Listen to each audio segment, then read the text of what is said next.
જય દ્વારકાધીશ મિત્રો, રાધે કૃષ્ણ ટીચિંગ ચેનલમાં તમારું સ્વાગત છે.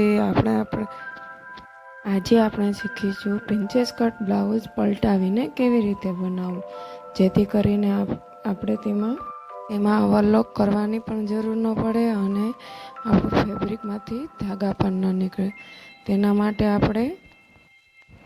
માટે આપણે જે નેકનો ભાગ હોય ગળાનો તે આપણે હળવો રાખવાનો છે અને પછી અસ્તર જે આપણે કટોરીવાળો ભાગ હોય તેને પહેલાં અસ્તર વડે લગાડી દેવાનું છે. જો તમે વિડીયોમાં જોઈ શકો છો આવી રીતે. પછી આપણે મેઇન ફેબ્રિક લગાડી દેવાનું. આવી રીતે આપણું પ્રિન્સેસ કટ આગળથી આખું પલટાઈ જશે અને ધાગા પણ નહીં નીકળે. જો અમારો વિડીયો ગમે તો લાઈક કરજો, શેર કરજો અને સબસ્ક્રાઈબ કરજો. અને આ મિત્રો અમે લાઈવ આવી છે તો લાઈવમાં જોડાવા માટે અમારી ચેનલને સબસ્ક્રાઈબ કરી બેલ આઇકન